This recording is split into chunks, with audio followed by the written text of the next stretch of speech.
Adventure and Pipeman on W4CY Radio.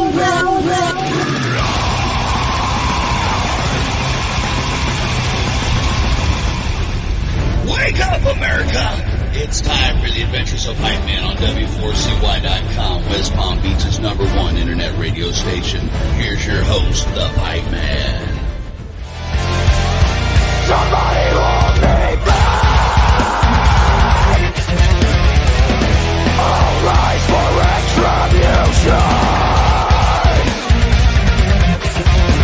The undeserving resides. This is the Pipeman here on the Adventures of Pipeman W4CY Radio. I'm very excited about our next guest because I just love musicianship, and that's something that you don't always see nowadays in the way music has become. I think sometimes we've lost some musicianship, but then there's also a comeback of artists like this next one and a lot of others that are bringing that back. So let's welcome to the show the amazing progressive metal guitarist, Martin Gonzalez. How are you? Yo, what's up, man? And thanks for those kind words. I'm good, man. How are you? Oh, I'm great. And my pleasure, because it's true, listen, nothing takes the place of good musicianship. You can push buttons all you want. You can use AI all you want. And that's all good for enhancing, in my opinion, but not as a replacement. Right, I can agree, man. Especially with that AI stuff going on as of lately. Scary, man. Oh, it was scary way back when, like in the 80s. I remember telling people, I don't like this. The machines are going to take over, and here we are. It's like reality now. But Dude, yeah. But there are a lot of artists like you that are bringing back what things were, I say, more like in the 70s and the 80s and the 60s, where it was all about musicianship. And, especially talking about guitars, like songs nowadays are written without guitar solos because of the attention span of people out there, but also because, I don't know, I think some of these musicians nowadays are not even learning how to play guitar. They're learning enough to get by, and then they use all the, technology to do the rest. Right. Now I feel like people could consider their laptops as instruments, which Yes, is nothing against that. It's incredible what you can do with a laptop, but now I feel you. My passion is guitar, definitely. Like laptop is secondary. Have you ever seen there's a meme out there that shows a picture of the rock star in the 80s and the rock star now? Have you ever seen this meme? Right. Yeah, that is like people partying and like drinking beer and then just like a nerd sitting in front of his computer. Totally. Oh, man, it's so funny, because it is pretty true. And, I mean, there's a positive side to that, too, because a lot of musicians nowadays, they are more professional and serious about it, and they're straight edge, a lot of them. Whereas back in the 80s, that was true. It was, massive amounts of partying. But I think that also holds to what's benefit nowadays of artists like you being able to get out there and make your own music opposed to record labels telling you what to do. Because I think what happened in the 80s is record labels threw so much money at these young kids and basically told them what to do and they set them up with the partying. They wanted them partying. They wanted them, doing all that so they could, to be blunt, screw them over. Right. It's definitely part of their image too. Yeah. Which is so funny. Let's say like one band that I admire a lot that kind of has that like rock and roll energy still is probably Polyphia. They still I assume they're definitely like nerds because of the music they do, but at the same time they have that like rock and roll energy that is like, what the fuck are they even doing? Right? Exactly. So a lot of your fans know you best as a composer. And what I think is really cool about it, okay, so you're the composer for popular anime franchise Rooster Teeth and RWBY Rooster Teeth. And what's interesting I find about that is, so I saw this band back in the 80s when I was a freshman in high school in the beginning of the 80s. I saw this band. Um, they played in my gym in high school. And now the singer for that band is one of the biggest composers for like everything ever, like Batman and The Simpsons. And that's Danny Elfman from Oingo Boingo. And Oingo Boingo played in my gym. So immediately when I saw that, that's who I thought of. So that's pretty cool. Tell us a little bit about that. Man, yeah. So the company who makes the anime is Rooster Teeth, and then the anime is called RWBY. And See, I honestly, said it wrong.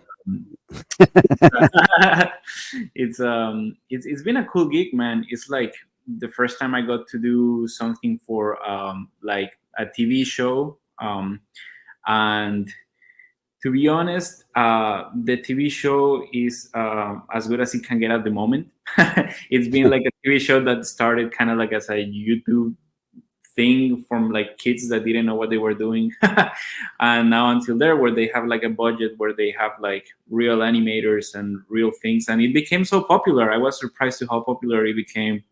But the cool thing is, I'm doing like metal music for it. I'm doing like prog, and I'm doing also like orchestral stuff. So I was getting paid for doing the music I really love, man. I love it. I love it.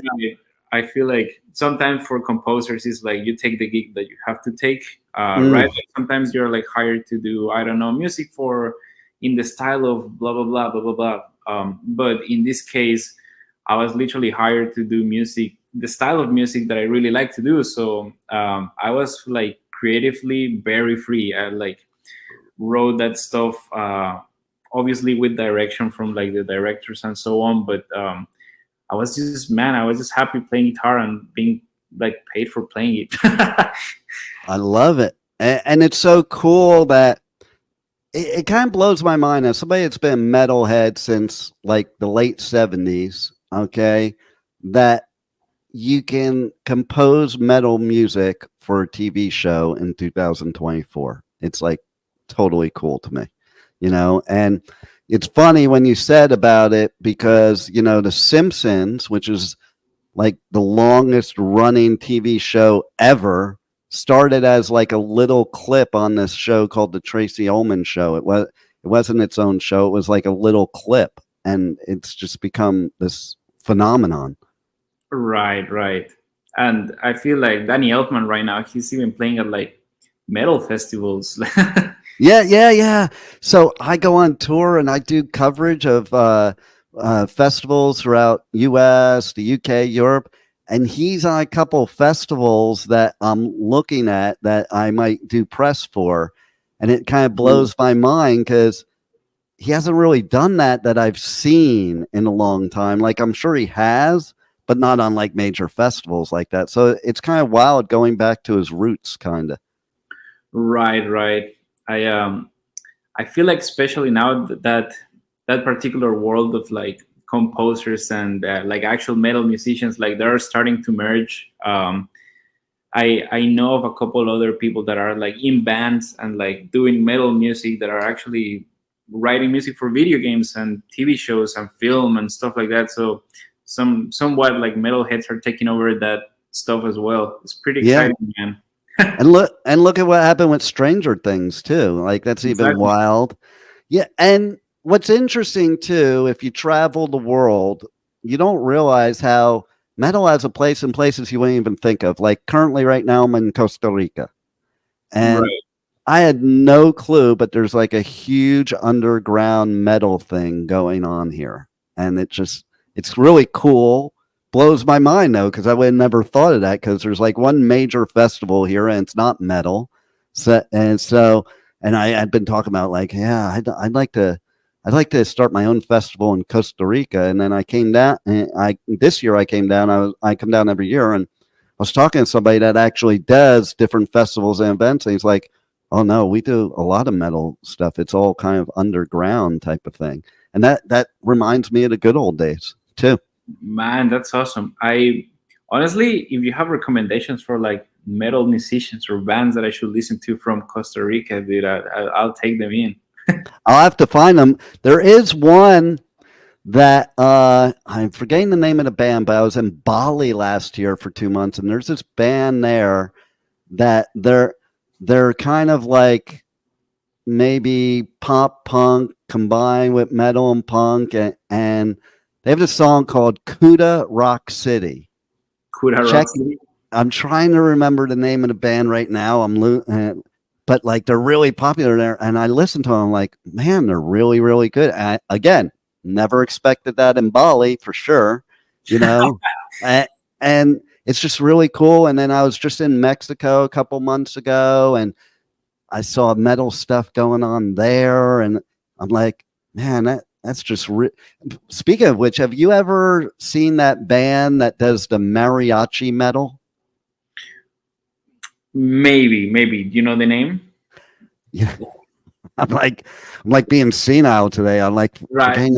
but it's real. I know it, and it's like really good. I'm like, that's pretty cool. Yeah, there's this Mexican artist called Jose Macario. Okay. He's like one of those musicians that like play a bunch of different genres, from like literal like Mexican popular music to like Mexican gent.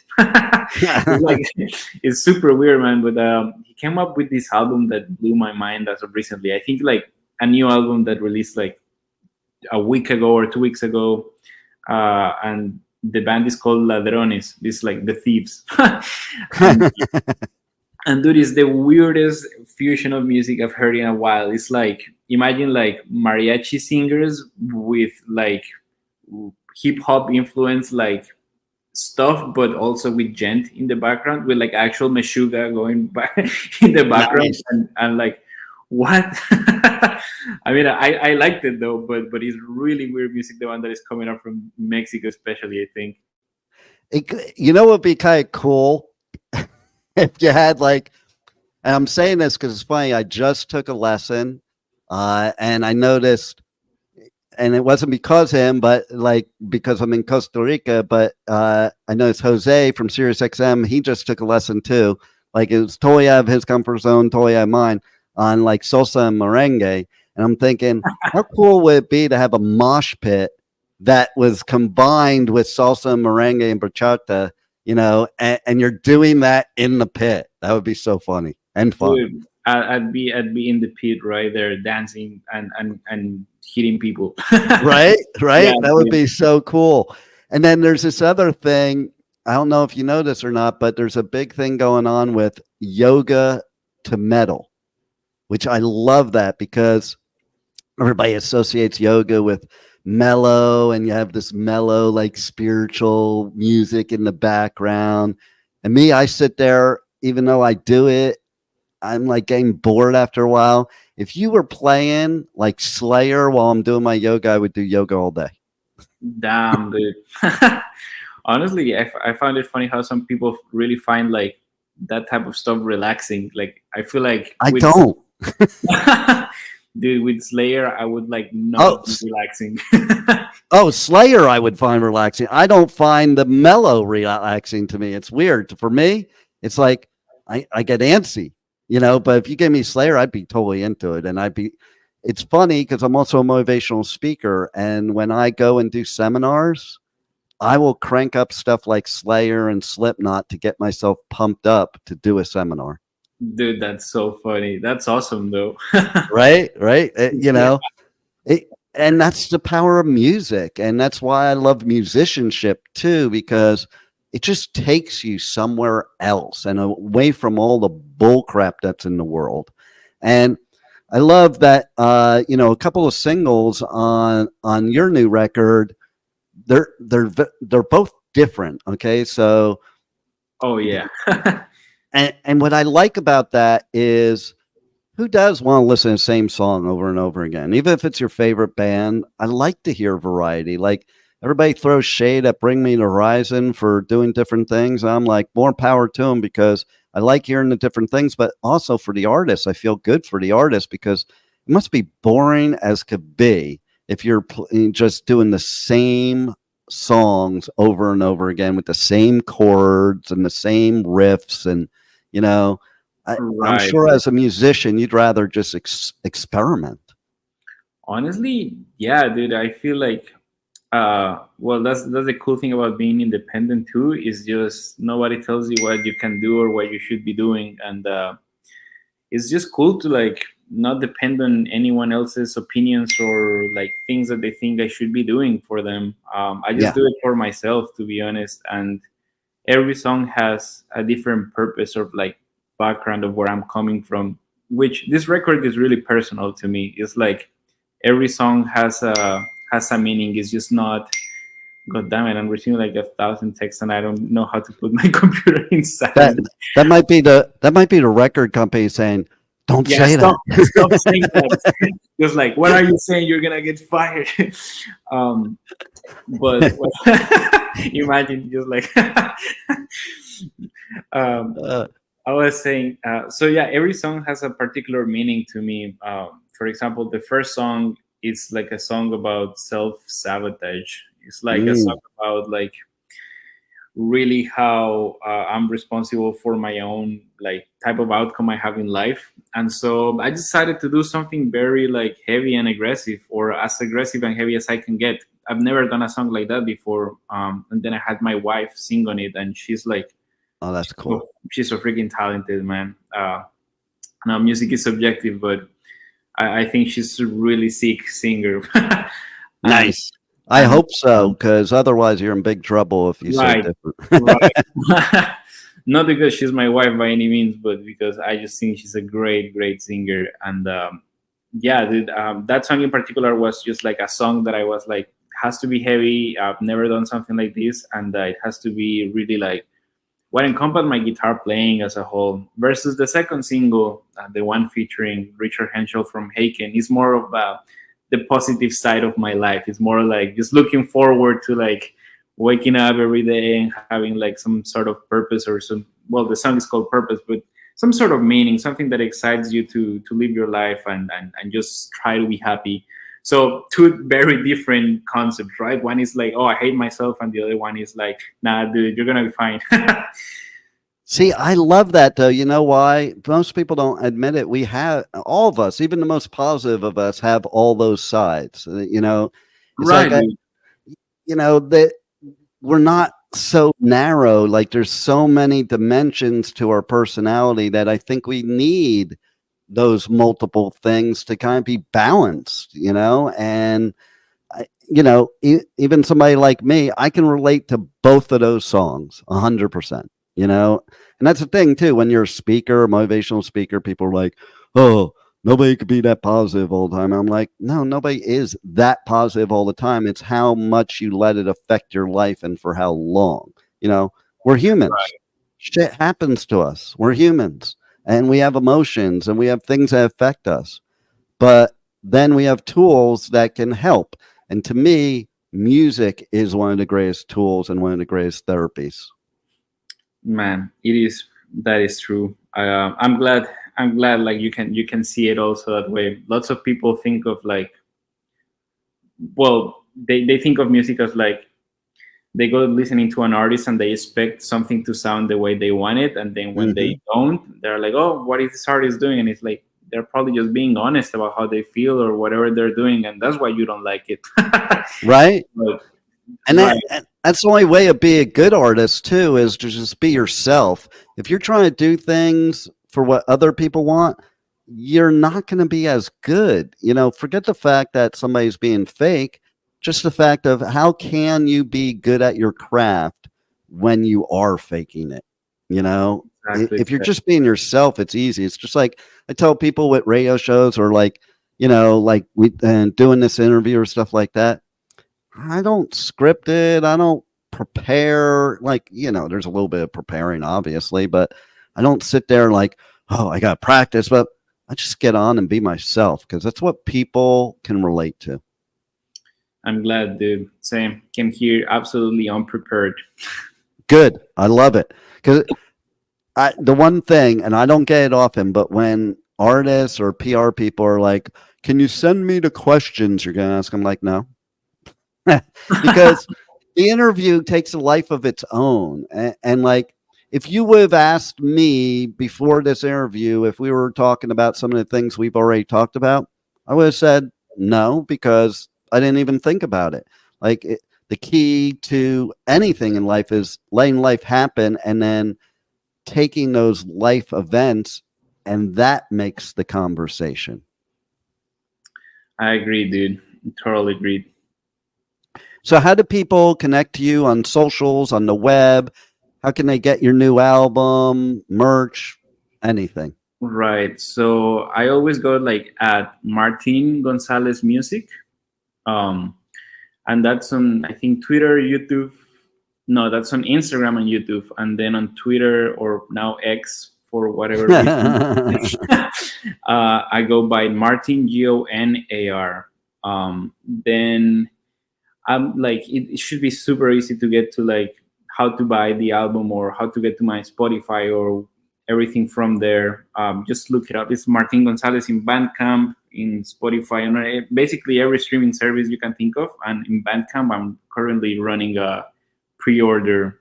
And then as I'm releasing the singles, you can download the full quality version of the singles, as in like the full audio quality version of the singles as you pre-order. Nice. And the album is coming out on March 22nd. And the next single is coming out on this Friday, March 1st. Ooh. And that's another song with vocals too. So I'm pretty excited about this one. This one in particular is my favorite. So I kind of like connect with me and you'll be informed of when this drops out. Very cool. And so tell us about the solo record coming out on the 22nd.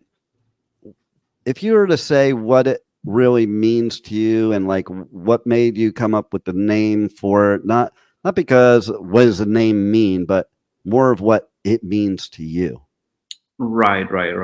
So this record is basically a way of me trying to like breathe out all the shit that I've been living for the past couple of years. I had like a year or two where I was just like confused to where I was going on with my life and just kind of like maybe doing music that I wasn't passionate about. And this is just kind of like a way to reinvent myself, to feel good about myself, and to write music for me because I love it, right? So this record was like a reminder to myself about like why I'm doing this and why I want to be a musician and why I will never stop doing it. So that's what the record personally means to me. The name of the record is Suspiro, which means like sigh. It's like a heavy like, right? So that's why I named it like that.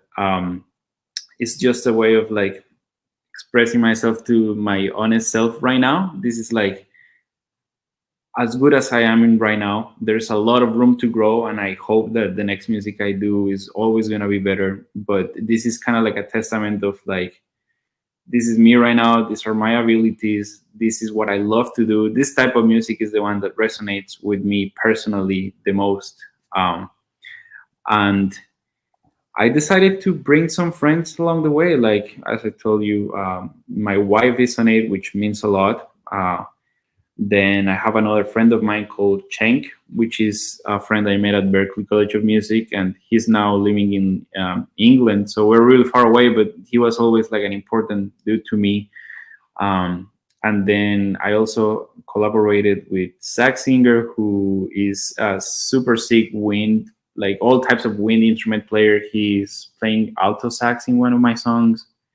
And then Richard Henschel, which is the guitarist from Haken, which is like a dream come true because I used to listen to Haken since I was like an early teenager. So having him on the record also meant a lot to me.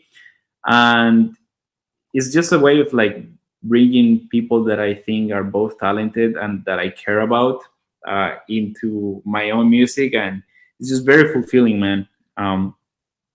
So that's basically what the record is to me. As I said before, just a way of like letting my negative energy go and keep pursuing music with all I got. It's good that that's my first record as a solo artist too. I think it has a great meaning. So for whoever listens to it, I just hope they can get to meet me better as a person, not just as a guitar player, because right, everyone can play guitar nowadays, but maybe they'll meet me as a person just by listening. And as always, music is subjective, so whatever the music does to anyone who listens to it is super welcome, and I'm super interested to know how it touches people and whoever cares about it too. I love it, and that's why I asked that, because one thing you said to me, it like really hit home. Like, you had that rough couple years, and then like making this album is like a big sigh from that rough couple of years, which goes, to the point of what I said of it's the best therapy, not just for us as the listener, but you as the artist. So this expressing on this album is getting out all that negativity and things that happened over the past couple of years. And I think that's way healthier than any of the big pharma drugs that people give. Agreed, man. Agreed. Love it. Well, thanks a lot for giving us great music and being a great musician. And thanks for being on the adventures of Pipeman. Dude, thank you so much for having me. That was a pretty dope chat. Hope it's not the last one we have too. It won't be. And I love hearing that feedback too, because sometimes for artists, doing press is not the fun part of the job. And that's why I'd rather make it fun. So thanks. Right. Well, it totally depends, man, but you're a cool guy. So I look forward to talk to you again sometime. Ditto. Absolutely. Thank you for listening to the Adventures of Pipeman on W4CY Radio.